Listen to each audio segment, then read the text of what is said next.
আয়তঘনের আয়তন বা ঘনফলের সূত্র কি? না দৈর্ঘ্য প্রস্থ ইন্টু উচ্চতা। কিন্তু ঘনকের আয়তনের সূত্র কি? এখানে যেহেতু সব বাহু সমান, তাহলে এখানে সূত্র হবে বাহুর কিউব, অর্থাৎ বাহু কত হবে 12, তাহলে 12 এর হোল কিউব।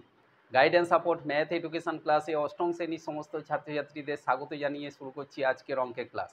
আজকের ক্লাসে আমি তোমাদের শেখাবো কোষে দেখি 5.1 ঘনফল নির্ণয়ের অঙ্ক।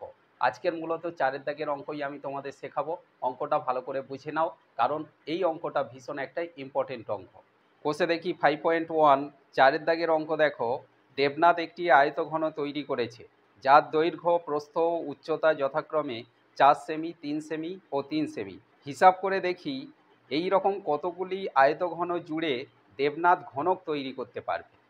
দেখো এখানে আমরা অঙ্কে দেখতে পাচ্ছি যে এখানে দুটো জিনিস উল্লেখ করা হয়েছে, একটা আয়তঘন আর একটা ঘনক। এই আয়তঘন এবং ঘনকের মধ্যে কি ডিফারেন্স আছে সেটা আগে বুঝে নাও, তারপরে আমরা অঙ্ক শুরু করব। দেখো আয়তঘন শব্দের অর্থ একটা আয়ত ক্ষেত্রাকার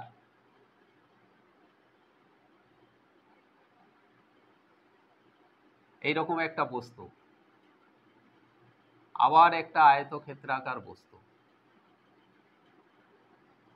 এইভাবে। এখন এর এই কোণটা জুড়ে দিতে হবে, এখানেও এই কোণটা জুড়ে দিতে হবে, আর এখানে এই কোণটা জুড়ে দিতে হবে, এখানে এই কোণটা জুড়ে দিতে হবে। অর্থাৎ এই চিত্র থেকে আমরা বুঝতে পারছি যে কোনো একটা দেশলাই বাক্স, কোনো একটা ইট বা কোনো একটা বইকে নির্দেশ করছে। তাহলে এখানে আমরা দেখতে পাবো যে দৈর্ঘ্য, প্রস্থ এবং উচ্চতা থাকবে, এবং সাধারণত দৈর্ঘ্য হবে বড়, মনে করো ধরো 5 সেমি, প্রস্থ হবে ছোট দৈর্ঘ্যের থেকে ধরো 4 সেমি, এবং উচ্চতা হবে মনে করো 3 সেমি। অনেক সময় এই প্রস্থ আর উচ্চতার মাপ একই থাকে, তাহলে এইটাকে বলা হচ্ছে আয়তঘন। দেবনাথ এই রকম একটা আয়তঘন তৈরি করেছে, কিন্তু সে একটা ঘনক তৈরি করতে চায়। তাহলে এই রকম কতগুলো আয়তঘনকে জুড়লে তাহলে একটা ঘনক তৈরি হবে। ঘনক বলতে কি? দেখো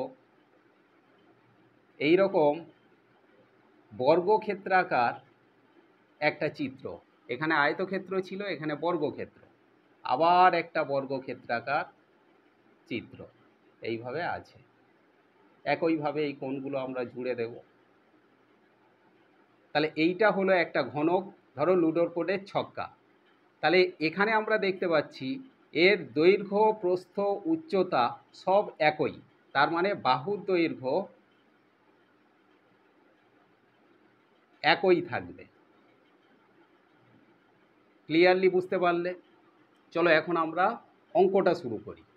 দেখো কোষে দেখি 5.1 আমাদের 4 দাগের যে অঙ্কটা আছে, এখানে আমাদের অঙ্কে দেওয়া আছে যে আয়তঘনের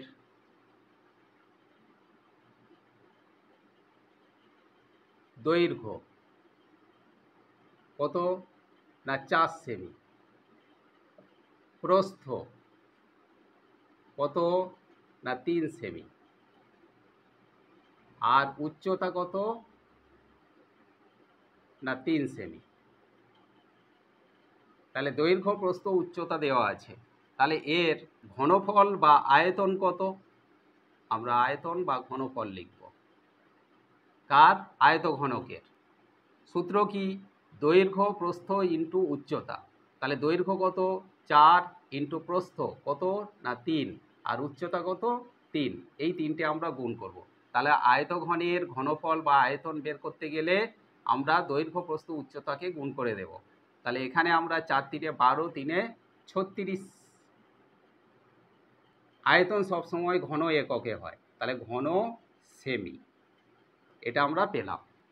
এবার এখানে দেখো এই যে দৈর্ঘ্য 4, প্রস্থ 3 আর উচ্চতা 3, এই যে 4 3 আর 3, তাহলে 4 3 ও 3 এর লসাগু কত? দেখো 4 3 আর 3 এর লসাগু করলে আমরা পাচ্ছি, এইভাবে লসাগু করব, 3 গেলে 4 বসে যাবে, এখানে 1 1, তাহলে 3 4 12 একে 12 একে 12, তাহলে লসাগু কত হলো না 12। এই যে 12 হলো, তার মানে আমরা যে ঘনকের ছবিটা এঁকেছিলাম তার বাহুর দৈর্ঘ্য, অর্থাৎ দেবনাথ যে নতুন ঘনক তৈরি করবে তার বাহুর দৈর্ঘ্য হবে 12 সেমি। তাহলে এখানে লিখব যে ঘনকের বাহুর দৈর্ঘ্য হবে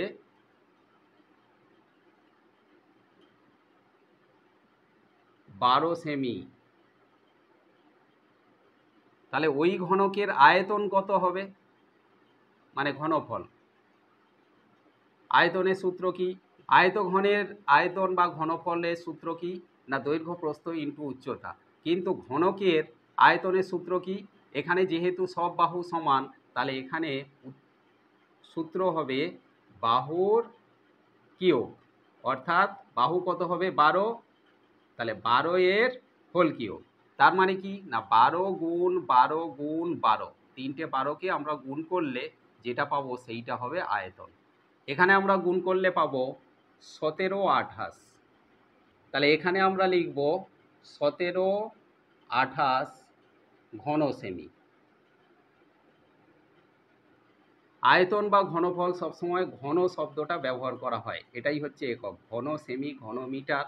তাহলে এখানে দেখো যে আয়ত ঘন তার ঘনফল 36 ঘন সেমি, আর যে ঘনক তৈরি করবে তার ঘনফল 1728 ঘন সেমি। তাহলে আমরা দেখতে পাচ্ছি এই যে 1728কে 36 দিয়ে ভাগ করলে কটা আয়ত ঘন পাবো এখান থেকে আমরা বের করে দেব। তাহলে এখানে লিখব যে আয়ত ঘনের